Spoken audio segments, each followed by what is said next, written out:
Hello दोस्तों, welcome to my YouTube channel complex classes. तो आज के वीडियो में हम लोग जो है यूपी डीएलएड सेकंड सेमेस्टर 2020 का जो है पेपर प्रश्न पत्र जो है देखने वाले हैं। अगर सब्जेक्ट की बात करें तो ये जो है विज्ञान है, और अगर सेमेस्टर की बात करें तो ये सेकंड सेमेस्टर का जो है पेपर है। और ये आपका जो है 25 नंबर का आता है, जो कि समय मिलता है 1 घंटे का। और इसमें जो है 5 क्वेश्चन ऑब्जेक्टिव रहते हैं, और उसके बाद में अतलग उत्तरीय प्रश्न की बात करें तो जो है 25 शब्दों में लिखना होता है, और लघु उत्तरीय प्रश्न को जो है 75 शब्दों में लिखना होता है। तो आप लोग जो है लास्ट तक वीडियो में बने रहिएगा। इसके पहले हम लोग जो है 2016 का पेपर, 17 का पेपर, और उसके बाद में 19 का पेपर, और ये 2020 का पेपर हम लोग करने जा रहे हैं। तो आप लोग अगर नहीं देखे हैं तो चैनल पर जाकर देख सकते हैं, वहाँ पे हमने प्लेलिस्ट बना दिया है। अब यहाँ पे दिया है, सबसे पहले हम लोग ऑब्जेक्टिव प्रश्न करते हैं। यहाँ पे फर्स्ट क्वेश्चन में दिया है कि जूल मात्रक होता है। जूल जो होता है किसका मात्रक होता है? कार्य का मात्रक होता है, ऊर्जा का मात्रक होता है, कार्य और ऊर्जा या दोनों का मात्रक होता है, या शक्ति का मात्रक होता है। तो एक एक करके हम लोग देखते हैं। तो यहाँ पे अगर जूल की बात करें तो कार्य का मात्रक डब्लू, डब्लू बराबर क्या होता है? एफ इंटू डी होता है। इसका मात्रक क्या होगा कि इसका मात्रक जो डब्लू का मात्रक होता है वर्क का, ये जूल होता है। और अगर हम ऊर्जा की बात करें तो ऊर्जा जो होता है ये क्षमता होता है, ठीक है। कार्य करने की क्षमता को जो है ऊर्जा कहते हैं। तो एनर्जी, ENERGY, एनर्जी जो है ये कार्य के रूप में जो है किया जाता है। तो इसका भी मात्रक जो है जूल होता है। और उसके बाद में यहाँ पे हम शक्ति का मात्रक देखें, शक्ति P बराबर होता है W/T। तो यहाँ पे कार्य करने की दर को जो है शक्ति कहते हैं। तो इसीलिए जो है यहाँ पे ऑप्शन आपका जो है 3 नंबर सही हो जाएगा। कार्य और ऊर्जा दोनों का मात्रक होता है। उसके बाद में अगर हम बात करें सेकंड नंबर की, तो यहाँ पे दिया है कि रबी की फसल है। इनमें से जो है कौन सा रबी की फसल है? तो यहाँ पे अगर रबी की फसल की बात करें तो मक्का हो गया, ज्वार हो गया, बाजरा हो गया, या चना हो गया। तो हम लोग देखते हैं रबी की फसल जो है कौन कौन से होते हैं। तो यहाँ पे देख सकते हैं ऋतुओं के आधार पर जो है फसलों का वर्गीकरण। यहाँ पे रबी की फसल कौन सी है? 2020 में क्वेश्चन आया हुआ है। यहाँ पे जो है एग्जाम रथ बैच में जो है हमने बिल्कुल विस्तार से जो है कराया हुआ है। ये उसी क्लास का जो है स्लाइड है। तो रबी की फसल की अगर बुआई आपके एग्जाम में पूछ ले तो अक्टूबर और नवंबर, ठीक है। अक्टूबर नवंबर में बोई जाती है, और कटाई की बात करें तो अप्रैल और मई में जो है काटा जाता है। अगर रबी की फसल प्रमुख फसल की बात करें तो यहाँ पे जैसे गेहूं हो गया, जौ हो गया, चना हो गया, सरसों, मटर, हरा चारा, और उसके बाद में मसूर, आलू, राई, तम्बाकू, लाही, अलसी और सूरजमुखी। ये सभी जो है रबी की फसल होती हैं, और इसको जो है कम तापमान की आवश्यकता होती है, इसीलिए इसको जो है ठंडी में बोया जाता है अक्टूबर नवंबर तक, ठीक है। तो यहाँ पे जो है ये आपका जो चना है, चना ये रबी की फसल, यहाँ पे ऑप्शन नंबर 4 सही होगा। अगर हम रबी की फसल की बात करें तो यहाँ पे खरीफ की फसल यहाँ पे देख सकते हैं। तो ये हमने जो है एग्जाम रथ बैच में जो है पढ़ाया हुआ है। वहाँ पे आप लोग जाकर साइंस का प्लेलिस्ट देख सकते हैं, वहाँ विस्तार से हम लोगों ने इस पे चर्चा किया है। तो रबी की फसल के अंतर्गत जो है चना आ जाएगा।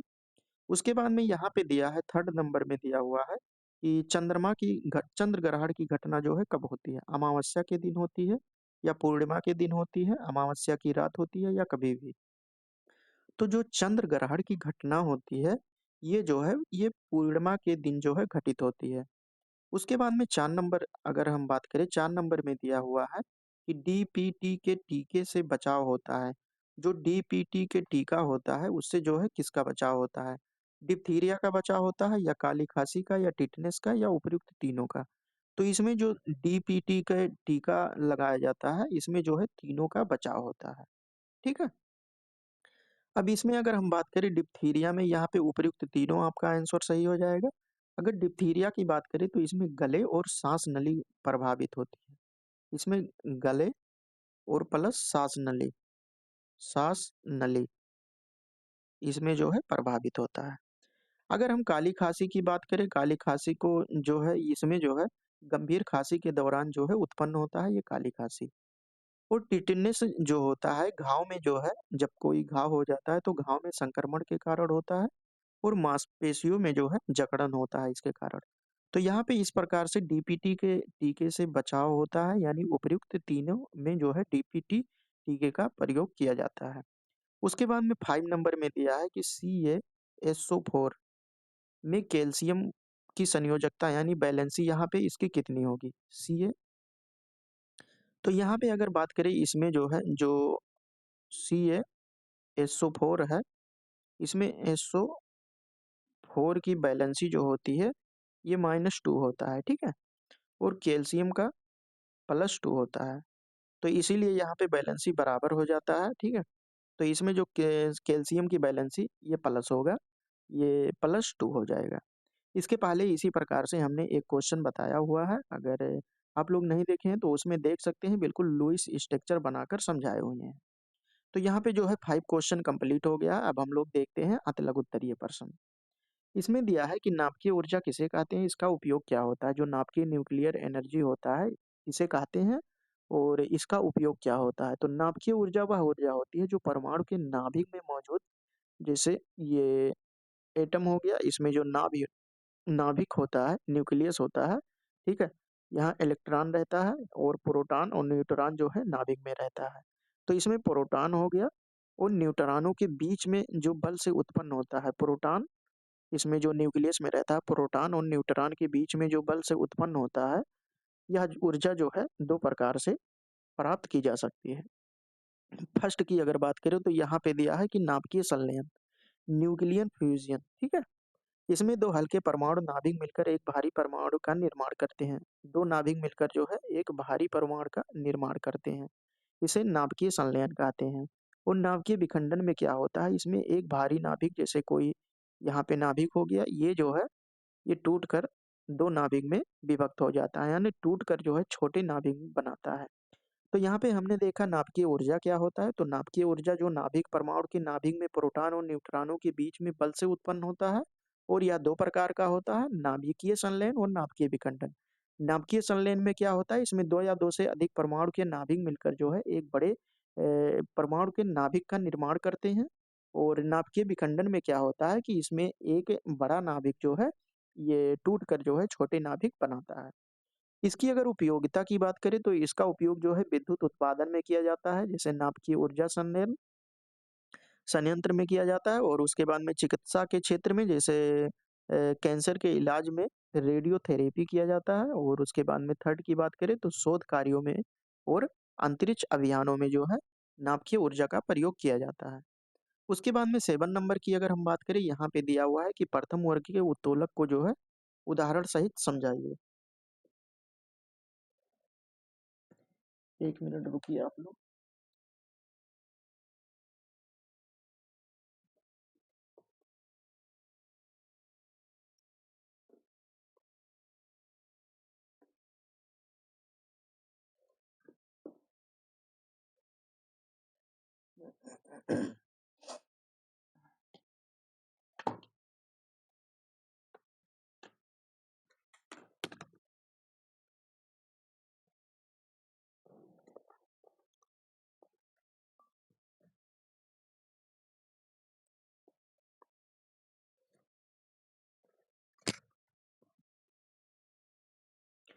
तो यहाँ पे जो है क्वेश्चन क्या दिया हुआ है, 7 नंबर में दिया है कि प्रथम वर्ग के उत्तोलक को जो है उदाहरण सहित समझाइए। प्रथम वर्ग के उत्तोलक जो है किसे कहते हैं, इसको जो है उदाहरण से जो है समझाना है, ठीक है? तो प्रथम वर्ग के उत्तोलक की अगर बात करें तो इसमें जो आलम्ब होता है इसमें बीच में होता है, ठीक है? यहाँ पे अगर हम प्रथम वर्ग के उत्तोलक की बात करें, प्रथम वर्ग के उत्तोलक की बात, तो इसमें जो आलम्ब होता है, आलम्ब ये बीच में होता है, ठीक है? आलम्ब ये आयास हो गया, आयास या प्रयास इसे कहते हैं, और यहाँ पे भार हो गया। इसके पिछले वाले पेपर में हमने तीनों प्रकार के जो है उत्तोलक के बारे में बात किया था और उसको बताए थे कहाँ पे क्या रहता है। इसमें जैसे यहाँ पे अभी बता दे रहे हैं तुम लोगों को, यहाँ पे जो है अगर फर्स्ट प्रकार के यानी प्रथम वर्ग के उत्तोलक की बात करें तो इसमें क्या होता है कि आलम्ब जो होता है, आलम्ब इसमें बीच में होता है। अगर सेकंड प्रकार की उत्तोलक की बात करें तो इसमें क्या होता है, भार जो है ये बीच में होता है। और अगर थर्ड प्रकार के उत्तोलक की बात करें तो जो आयास होता है, आयास या प्रयास, ये बीच में होता है। ठीक है, तो यहाँ पे जो है आप लोग ये बीच वाला याद कर लीजिए। बाकी इसमें तीन जो है होते हैं, जैसे आलम्ब अगर बीच में है तो आयास इधर रहेगा और भार इधर रहेगा। तो यहाँ पे दिया है कि प्रथम प्रथम वर्ग के उत्तोलक को जो है बताना है और इसको जो है उदाहरण सहित जो है बताना है। ठीक है, तो यहाँ प्रथम वर्ग के उत्तोलक वह उत्तोलक होते हैं जिसमें बलबिंदु, जो बल लगता है, बीच में होता है। और भार और प्रयत्न, ठीक है, यहाँ पे देख सकते हैं भार और प्रयत्न या आयास इसे कहते हैं, इसके दोनों ओर होते हैं। जैसे झूला हो गया, कैंची हो गया और सणसी हो गया। इसमें जो आलंब होता है ये बीच में होता है। उसके बाद में 8 नंबर की अगर हम बात करें, यहाँ पे दिया हुआ है कि जल में घुलनशील तथा वसा में घुलनशील विटामिनों के 2-2 उदाहरण लिखिए। एक जल में घुलनशील होता है, एक वसा में, जल में घुलनशील और वसा में घुलनशील। ये पिछले वाले पेपर में भी जो है हमने कराया है। तो यहाँ पे सबसे पहले हम देखते हैं जल में घुलनशील और उसके बाद में देखेंगे वसा में घुलनशील। तो वसा में घुलनशील विटामिन का जो ट्रिक हमने पिछले वीडियो में बताया था, वो होता है कीड़ा, KEDA। ठीक है, ये वसा में यानी कीड़ा जो होता है ये वसा में घुलनशील होता है। इस प्रकार से यानी विटामिन के, विटामिन ई, विटामिन डी और विटामिन ए, ये वसा में घुलनशील विटामिन होते हैं।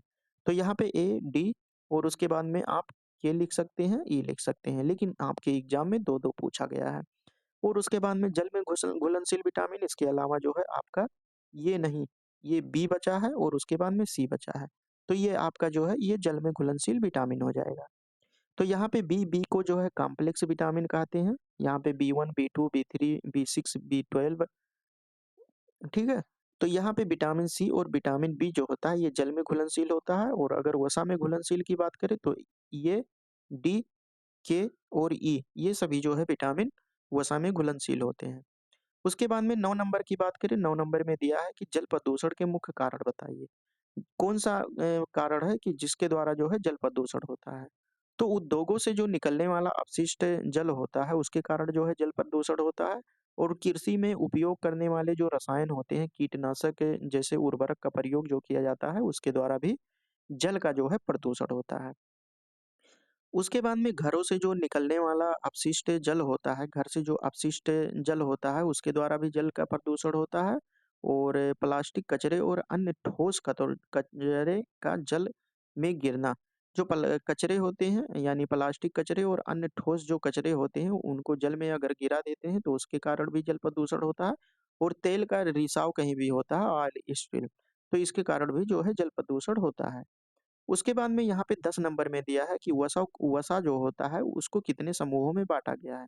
तो वसा को जो है मुख्य रूप से 2 समूहों में बाँटा गया है, सैचुरेटेड फैट और उसके बाद में अनसैचुरेटेड फैट। तो यहाँ पे संतृप्त हो गया, असंतृप्त हो गया। संतृप्त वसा क्या होता है कि ये ठोस अवस्था में होते हैं और असंतृप्त वसा जो है ये तरल अवस्था में होते हैं। अगर ठोस अवस्था की बात करें तो घी हो गया और मक्खन हो गया। ये जो है ठोस अवस्था में रहते हैं। अगर हम तरल अवस्था की बात करें, यहाँ पे असंतृप्त वसा की बात करें, तो ये वनस्पति तेल जैसे हो गया और जैतून का तेल। ये जो है ये असंतृप्त वसा की एग्जाम्पल है। उसके बाद में हम देखते हैं यहाँ पे जो है रिएक्शन जो है कंप्लीट करना है, CaCO3 और HCl हाइड्रोक्लोरिक अम्ल का जब कैल्शियम कार्बोनेट से जो है रिएक्शन कराएंगे तो CaCl3 जल बनेगा और उसके बाद में ये कार्बन डाइऑक्साइड निकलेगा। तो ये रिएक्शन आपका कंप्लीट हो गया। उसके बाद में लघु उत्तरीय प्रश्नों की बात करें तो यहाँ पे दिया है कि भौतिक और रासायनिक परिवर्तन में क्या अंतर होता है। जो फिजिकल रिएक्शन होता है ये फिजिकल चेंज होता है और उसके बाद में केमिकल चेंज होता है। इसमें दोनों में क्या अंतर होता है इसको बताना है और उदाहरण भी देना है। ठीक है, तो हम लोग जो है इसमें देखते हैं भौतिक और रासायनिक परिवर्तन। ये यहाँ पे देख सकते हैं, ये भौतिक परिवर्तन हो गया और उसके बाद में ये रासायनिक परिवर्तन आपका हो गया और ये आधार हो गया। ठीक है, यानी अगर हम परिभाषा की बात करें तो भौतिक परिवर्तन क्या होता है कि ऐसा परिवर्तन जिसमें पदार्थों का आकार, रूप या अवस्था बदलती है। इसमें केवल स्टेट चेंज होता है, स्टेट जो है स्टेट चेंज होता है।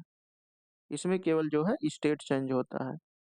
ठीक है, और कोई भी पदार्थ जो है मतलब कोई नया पदार्थ नहीं बनता है, केवल जो है अवस्थाएं इसमें चेंज होती है भौतिक अवस्था में। तो ऐसा परिवर्तन जिसमें पदार्थ का आकार, रूप और अवस्था बदलती है, परंतु उसका रासायनिक संगठन वही रहता है, ठीक है? यानी जो पहले रासायनिक संगठन है वही बाद में भी रहेगा। और इसमें रासायनिक परिवर्तन में क्या होता है, ऐसा परिवर्तन जिसमें पदार्थ का रासायनिक संगठन जो है, इसमें रासायनिक संगठन बदल जाता है और इसमें न्यू पदार्थ का जो है निर्माण होता है, ठीक है? न्यू पदार्थ का निर्माण होता है रासायनिक परिवर्तन में। यहाँ संरचना में परिवर्तन अगर देखें तो इसमें जो है कोई नया पदार्थ नहीं बनता है, केवल भौतिक परिवर्तन होता है जैसा कि हमने बताया। और इसमें जो है नया पदार्थ बनता है और इसके गुण और संगठन जो है भिन्न होते हैं, जो नया पदार्थ बनता है। जैसे अगर परिवर्ती रिवर्सिबल देखें तो सामान्यतः प्रतिवर्ती होता है। ये सामान्यतः होता है, पूर्ण रूप से नहीं होता है भौतिक परिवर्तन, वापस बदला जा सकता है इसे। जैसे अगर यहाँ पे अगर बर्फ हो गया आपका, बर्फ हो गया, टेम्परेचर पाने पर ये लिक्विड हो जाएगा, द्रव हो जाएगा, ठीक है? ये लिक्विड हो गया। और अगर लिक्विड जो है, लिक्विड में अगर टेम्परेचर कम कर दें तो ये जो है आपका बर्फ बन जाएगा। ये जो है ये जो है आपका बर्फ बन जाएगा, इस प्रकार से साइकिल चलेगा। लेकिन यहाँ पे सामान्यता क्यों लिखा गया है, क्योंकि अगर मान लो कि अगर कोई बाटल हो गया, कांच का बाटल हो गया, इस प्रकार से इसको हम तोड़ते हैं तो ये जो है छोटे छोटे टुकड़ों में भी है विभाजित हो जाएगा, लेकिन इसको जो है हम दोबारा प्राप्त नहीं कर सकते हैं। तो ये है सामान्यता, इसीलिए लिखा गया है, ठीक है? उसके बाद में यहाँ पे रासायनिक परिवर्तन की बात करें तो ये जो है इरिवर्सिबल होता है, वापस नहीं बनाया जा सकता है। इसमें ऊर्जा परिवर्तन की बात करें तो बहुत कम या नगण्य ऊर्जा परिवर्तन होता है और ऊर्जा का अवशोषण या उत्सर्जन जो है इसमें अधिक मात्रा में होता है, इसमें ना के बराबर होता है, यानी कम मात्रा में होता है। अब यहाँ पे आपके एग्जाम में पूछा गया है, यहाँ पे हमने एक्स्ट्रा पॉइंट ये सभी बता दिया है, लेकिन भौतिक तथा रासायनिक परिवर्तन का अंतर लिखना है और उसके उदाहरण देना है। तो हम लोग उदाहरण की बात कर रहे हैं, तो उदाहरण में यहाँ पे आप देख सकते हैं पानी का बर्फ में बदलना। जो पानी होता है, जैसा कि यहाँ पे हमने बताया, पानी का बर्फ में बदलना। और उसके बाद में कांच का टूटना और कागज को जो है मोड़ना, ये जो है ये भौतिक परिवर्तन है। उसके बाद में रासायनिक परिवर्तन की बात करें तो यहाँ पे है कागज का जलकर राख हो जाना। कोई भी कागज है इस प्रकार से, इसको आप जला दिए हैं तो ये जो है ये राख हो जाएगा, ठीक है? इसीलिए इसे कहते हैं इरिवर्सिबल। अधिकांशता जो है यहाँ पे, अधिकांशता जो है इरिवर्सिबल होता है, यानी वापस जो है बदला नहीं जा सकता, राख को जो है पेज में बदला नहीं जा सकता। और उसके बाद में होता है कि लोहे का जंग लगना, दूध का दही में बनना, ये रासायनिक परिवर्तन। तो यहाँ पे आप लोगों ने तीन फेमस एग्जाम्पल देखे, और भौतिक परिवर्तन और रासायनिक परिवर्तन क्या होता है। उसके बाद में इसके आगे हम बात करते हैं।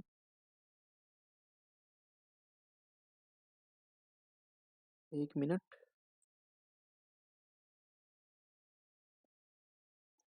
उसके बाद में यहाँ पे 13 नंबर में दिया है कि मृदा प्रदूषण के जो है स्रोत और प्रभाव बताइए। मृदा प्रदूषण किससे होता है, स्रोत क्या होता है, और उसके बाद में इसके प्रभाव क्या होते हैं। तो यहाँ पे अगर स्रोत की बात करें तो कृषि में जो है रासायनिक उर्वरकों का जो है अत्यधिक जो प्रयोग होता है, ये स्रोत होते हैं मृदा प्रदूषण। मिट्टी में जो प्रदूषण होता है, और उसके बाद में जो कीटनाशक और जड़ी बूटियों के अंधाधुंध जो उपयोग किया जाता है, प्लास्टिक और जो धातुओं का कचरा होता है इसके भी द्वारा जो है, और औद्योगिक कचरा, इसके द्वारा ये सभी जो है मृदा प्रदूषण के स्रोत हैं।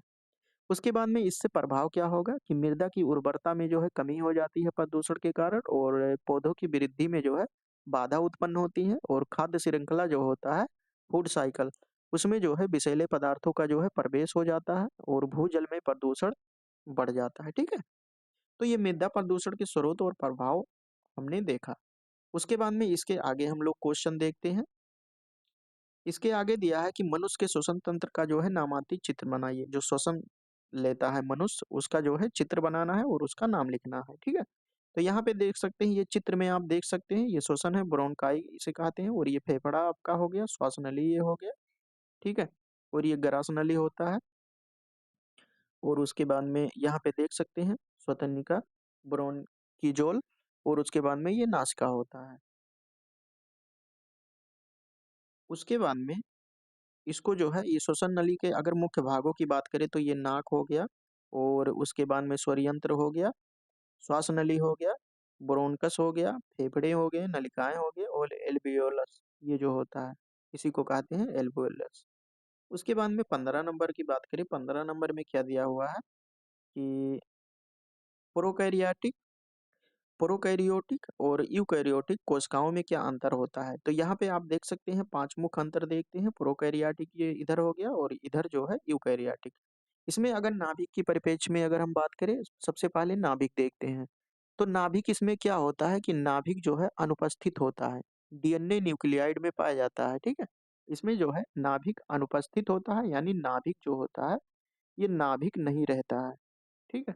लेकिन इसमें जो है सुव्यवस्थित नाभिक उपस्थित होता है। इसमें जो नाभिक होता है ये उपस्थित होता है, जो झिल्ली से जो है घेरे रहता है।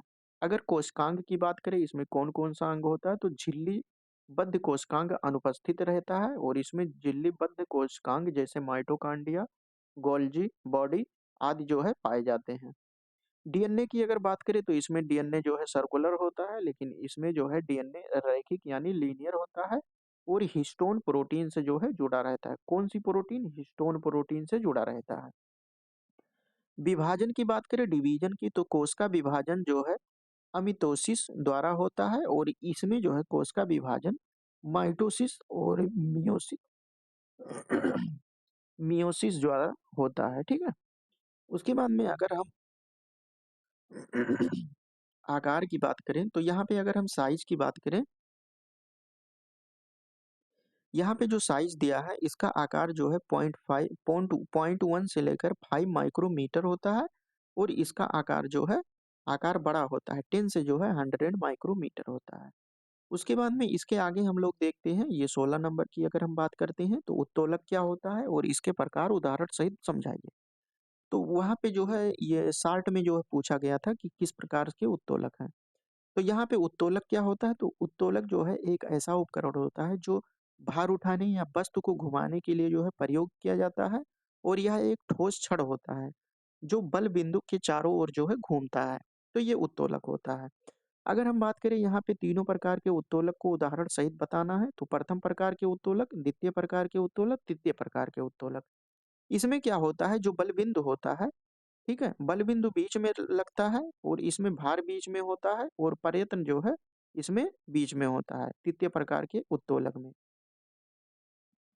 और भार और प्रयत्न ये दोनों ओर रहते हैं और बल बिंदु और प्रयत्न जो है दोनों ओर रहते हैं, बल बिंदु और भार जो है इसके दोनों ओर रहते हैं, ठीक है।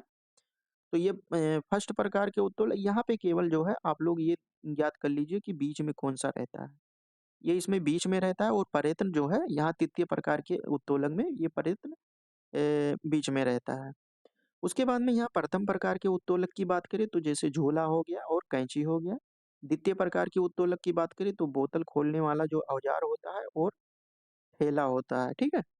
उसके बाद में तृतीय प्रकार के उत्तोलक की बात करें तो जो चिमटी होता है और मछली पकड़ने की छड़ी जो होती है, ये तृतीय प्रकार के उत्तोलक में आती है। उसके बाद में हम 17 नंबर की बात करते हैं। 17 नंबर में क्या दिया हुआ है कि निम्नलिखित में से सूत्र एक-एक करके लिखिए और इसका उपयोग लिखिए। जो विरंजक चूर्ण होता है इसे ब्लीचिंग पाउडर कहते हैं। अगर सूत्र की बात करें CaO Cl2, ठीक है? ये ब्लीचिंग पाउडर का सूत्र हो गया और उसके बाद में इसकी उपयोग की बात करें कपड़ों को जो है सफ़ेद करने और उसके बाद में जल का शुद्धिकरण करने के लिए जो है किया जाता है वाटर प्यूरीफायर में। और बेकिंग सोडा जैसे हो गया, बेकिंग सोडा ये NaHCO3, इसको जो है केक बनाने और बेकिंग में उपयोग किया जाता है, साथ ही एंटा एसिड में जो है इसका प्रयोग किया जाता है।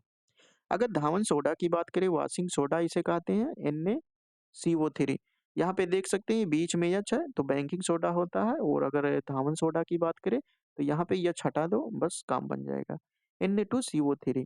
इसका उपयोग क्या होता है कि कपड़ों धोने के डिटर्जेंट में जो है इसका प्रयोग किया जाता है और जो जल होता है इसको नरम करने के लिए जो है धावन सोडा का प्रयोग किया जाता है। उसके बाद में 18 नंबर ये जो है लास्ट क्वेश्चन है इस पेपर का। यहाँ पे 18 नंबर में दिया है कि संतुलित आहार क्या होता है? मनुष्य के लिए जो है संतुलित आहार क्यों आवश्यक होता है? तो संतुलित आहार वह आहार होता है जिसमें सभी प्रकार के जो है पोषक तत्व पाए जाते हैं, जैसे कार्बोहाइड्रेट, प्रोटीन, वसा, विटामिन, खनिज और जो जल होते हैं उचित मात्रा में, ठीक है? उचित मात्रा में जो है शामिल होते हैं, जो शरीर की आवश्यकताओं को जो है पूरा करते हैं। अगर इसकी आवश्यकता देखें यानी संतुलित आहार की क्यों आवश्यकता होती है, तो इससे जो है ऊर्जा प्रदान करने के लिए आवश्यक होती है और रोगों से जो है लड़ने की क्षमता बढ़ाने के लिए आवश्यक होती है। शरीर के अंगों के विकास करने और उसकी मरम्मत करने के लिए आवश्यकता होती है और स्वस्थ और सक्रिय जीवन जीने के लिए जो है एक संतुलित आहार यानी एक सामान्य मनुष्य यानी सभी के लिए जो है आवश्यक होती है संतुलित आहार। तो इस प्रकार से हमने जो है 2020 का जो है क्वेश्चन पेपर यहाँ पे कंप्लीट किया और इसके अलावा आप लोग 2016 का पेपर देखना चाहते हैं, 2017 का देखना चाहते हैं या 2019 का देखना चाहते हैं, तो आप लोग जो है चैनल पर जाकर वहाँ पे प्लेलिस्ट चेक कर सकते हैं। सेकंड सेमेस्टर का जो है प्रीवियस ईयर क्वेश्चन वहाँ पे आप सभी लोगों को मिल जाएगा। और अगर जो है राजन सीरीज आप लोग करना चाहते हैं तो राजन सीरीज सेकंड सेमेस्टर का जो है स्टार्ट है, आप लोग चैनल पर जाकर देख सकते हैं, प्लेलिस्ट हमने बना दिया है। तो दोस्तों यहाँ पे जो है हम लोगों ने 20 का जो है प्रश्न पत्र देखा। अब इसके आगे हम लोग जो है 2023 का प्रश्न पत्र देखेंगे, ठीक है? तो अभी तक जो लोग अगर पेपर अगर ठीक लगा हो कि मेहनत जो है ऐसा लग रहा हो कि मेहनत इसमें यहाँ पे एक-एक क्वेश्चन का जो है बिल्कुल सटीक आंसर यहाँ पे लाए हैं और एक्स्ट्रा पॉइंट भी बताया जाता है। तो वीडियो अच्छा लगा हो तो आप लाइक लाइक कर सकते हैं और अपने दोस्तों के पास जो है शेयर कर सकते हैं और अभी तक जो लोग सब्सक्राइब नहीं किए हैं, सब्सक्राइब कर सकते हैं। तो चलिए दोस्तों हम लोग 2023 का पेपर जो है अगले वीडियो में करेंगे। तब तक के लिए जय हिंद, जय भारत।